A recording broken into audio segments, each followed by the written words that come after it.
What's the first thing you think of when you think about Ireland? Is it the Guinness, the green fields, the friendly people, or is it an exciting football league with sellout crowds every week? Well, if your brain straight away thought of anything else other than football here in this country, then you would be correct, just like the majority of the population on this island. Why would you want to watch a small football league when you've already got hurling and Gaelic football as the national sports? The rugby team is pretty impressive as well. Most people in this country already support a team in England. I've met many people just like myself who travel on the weekends from Dublin Airport to actually watch their favourite football team in England. The Premier League is embedded in football culture here. So why would you want to watch a football league with 10 times less the quality, infrastructure and money involved? Well, let me take you to Richmond Park to show you why you should start taking a chance on your local football team in one of Europe's most exciting and rising football leagues. Welcome to St.Pats for episode 17 of Europe.Naturally I. My name is Jamie and I'm on a mission to complete the world's biggest football series.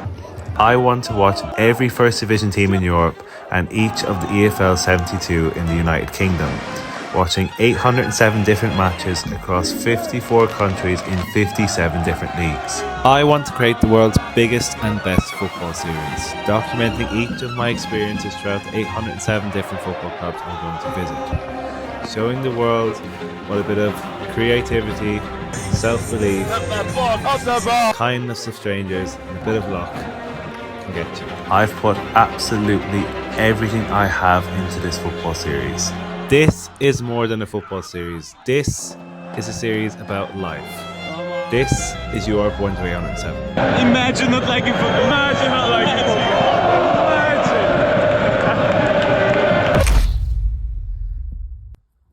football. Welcome to episode 17 of Europe 1307.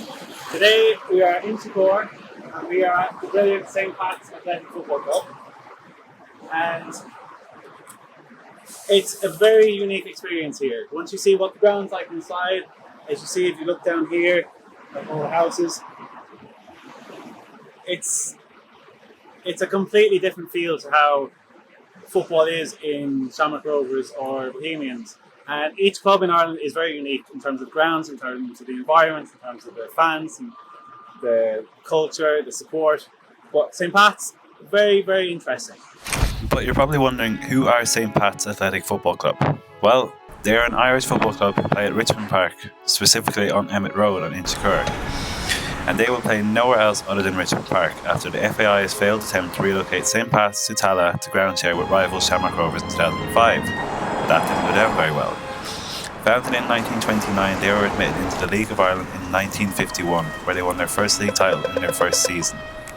They won another 2 league titles in 1955 and 1956, and 2 FAI Cup titles in 1959 and 1961. However, that would be the height of success at Richmond Park for another 20 years. It wasn't until the appointment of Brian Kerr in 1986 where fortunes would change under a very limited set of resources, where they won their next league title since the 1950s.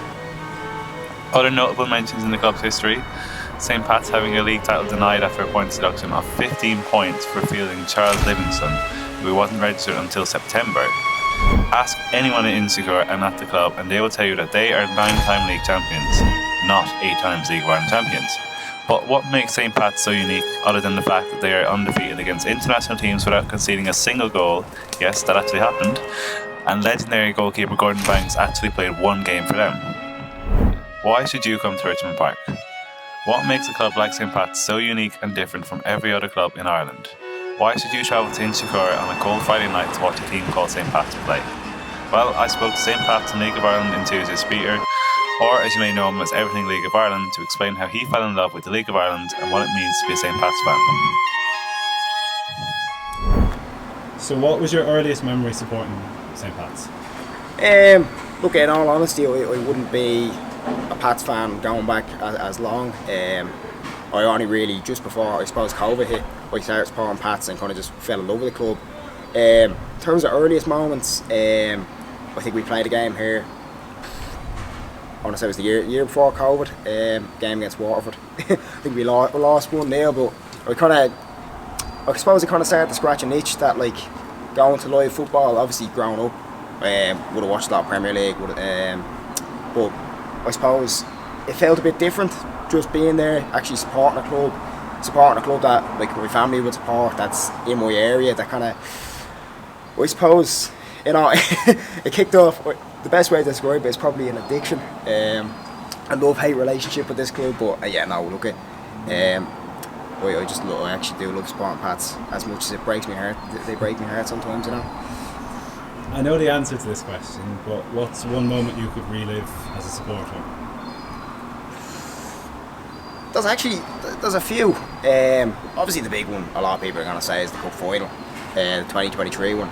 I was at the 2021 one as well, but I think 2023 was special just because I went to pretty much every game leading up to it. 2021 was obviously still COVID, so you know, I think the two first games were played behind closed doors. But you could say the cup final, but then also at the same time, there's games like we played Shells up in Tolka Park. It was 4-4. We came from 4-2 down. That was an absolutely brilliant game. Even more, yeah, I would say in terms of obviously the derby moments are the ones you remember, but like, and then there's obviously the low points as well, going up to Dundalk and losing 5-0 and you're sitting there. But I suppose that is what supporting a football club is all about, you know, the ups and downs.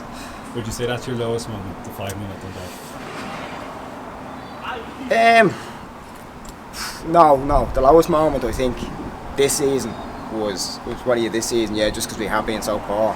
It's just start of the season, we lost 3-1 to Waterford, and I remember coming home from that game just thinking like it was just a hopeless performance coming home on the bus and you just like not even want to talk about the game. I think that was probably the lowest. The 5-0 against Dundalk wasn't that bad just because we were actually started to play well afterwards, so it wasn't that bad. But yeah, they'd probably be two of the lowest points anyway. Then obviously 2017 as well, we nearly got relegated. Do you feel your perception of football has changed since supporting a local club in your area?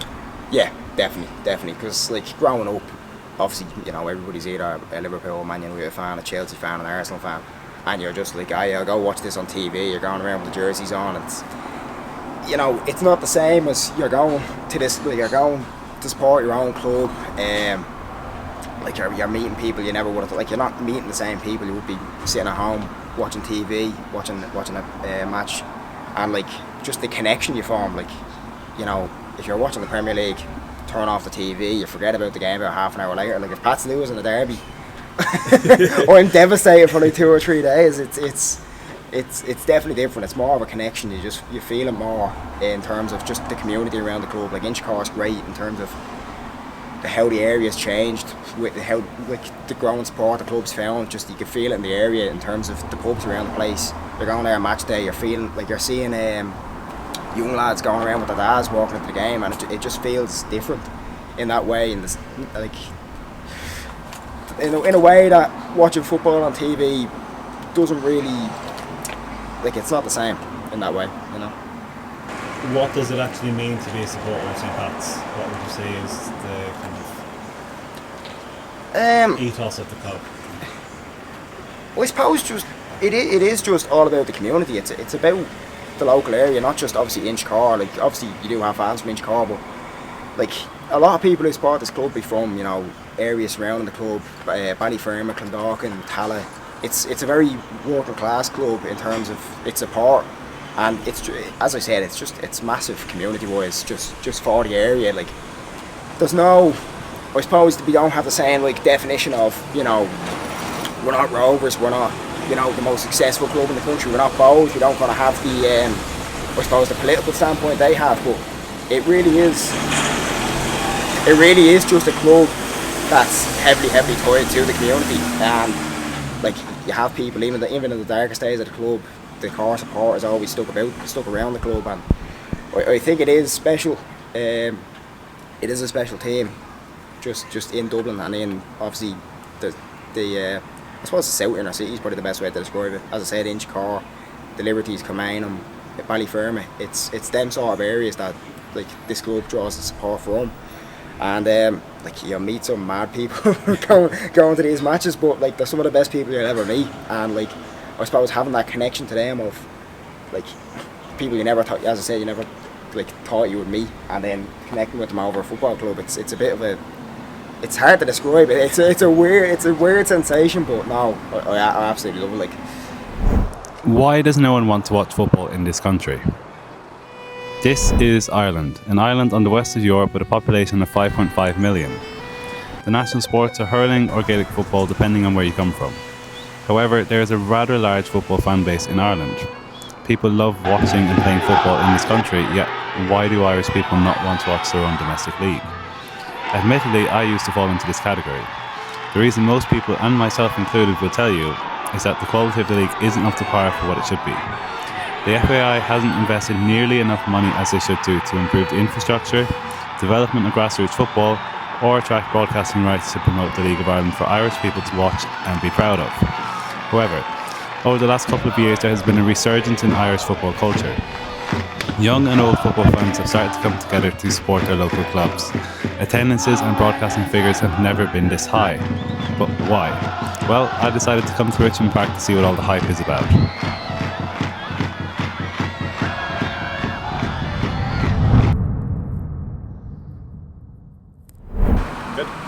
look it up.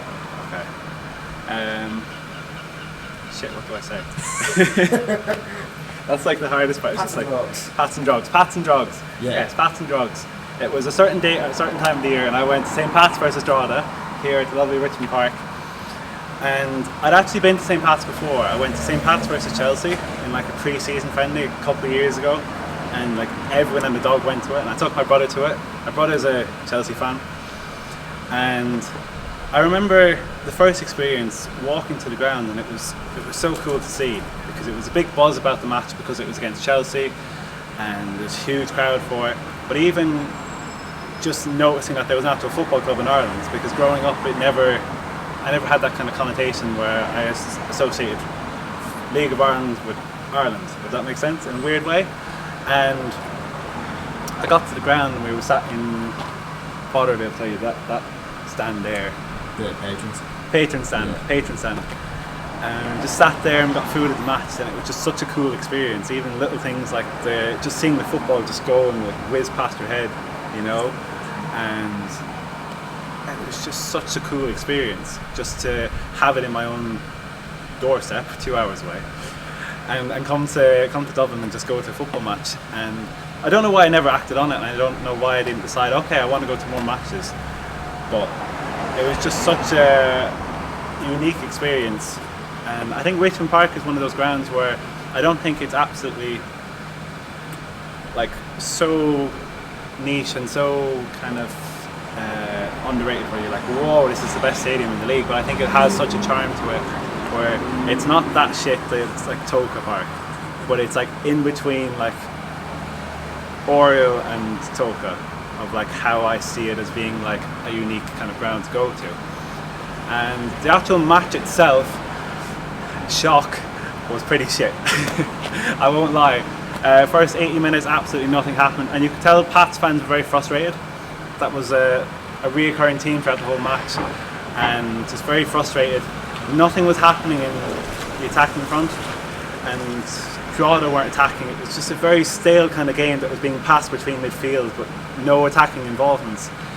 And out of nowhere, in the 80th minute, Pat scored, the place erupted.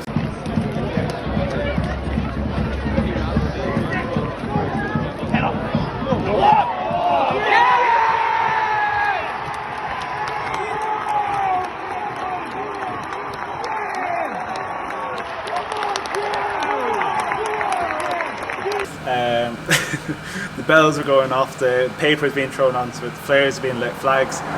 And what I've always said, this is filmed obviously in advance, but I've always said St.Pats have probably the best consistent home fans. If you were to go to any random match in the League of Ireland, if you go like St.Pats versus Drogheda, there's no rivalry between the two clubs, it's just a very bog standard match. You're probably going to get the best atmosphere. St.Pats and I would say Cork fans, probably the two where any game of the week you're going to get a good experience. It's not just you go to Shamrock Rovers and it's only the Dublin Derby where they actually sing, or they have flares or pyro and they make noise. But you hear at Richmond Park, it's very unique, and like what Potter was saying, You can tell it's a family club. It's like it's outside of Dublin, but it's in Dublin. Where Inchicore is its own kind of tiny county in a way, where the people are very loyal to this region, and they'll only support St. Pats. You don't grow up and you're not a Shelburne fan, you're not a Bows fan, you're not a Rovers fan. You grow up here and you follow Pats, like the same you'd follow in any English club, and that's really interesting to see. And you can tell when you talk to the supporters how much the club actually means to them. And I think that's the difference between supporters of other clubs. You can really feel it here that it's a region club, and I think that's very noticeable. So this is the actual away entrance, and as you notice, it's very interesting. It's kind of houses, not houses. No one really lives here. They have offices over there. But yeah, this is the actual away entrance here, and I always remember this door. Both times I've came here, it always stands out because of the logos and the branding of it. But I think if you come a bit closer, I think you can kind of see what it's like.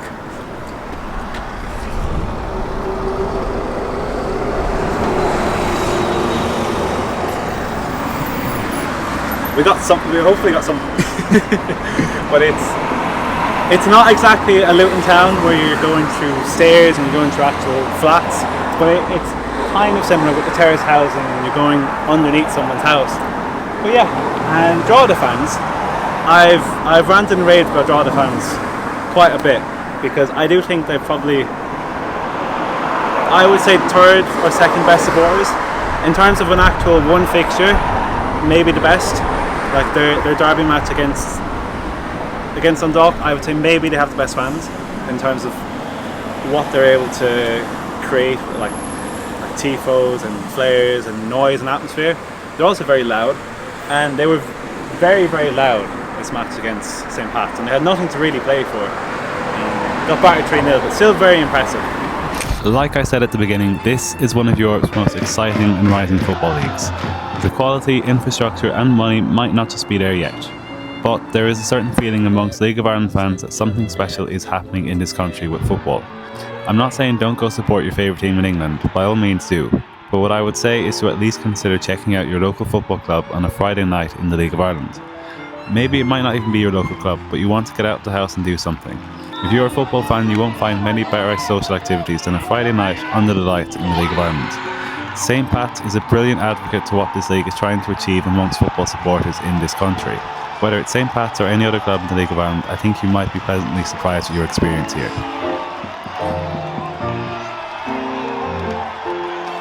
So that was episode 17 of Europe.Naturally I.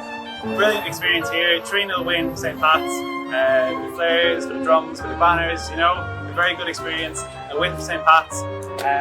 Massive thank you to everything League of Ireland for helping me film this today. Incredible person. I'll leave all the links below to his content, and hopefully we will see some kind of documentaries from him in the future, because I do think he has a very big future in terms of not only the League of Ireland aspect, but in terms of the broader football. I think there's so much potential for him, and he's an actual photographer and filmmaker, which makes it a lot easier. But yeah, that is episode 17 of Europe.Naturally I. Grazie mille. Ciao ciao.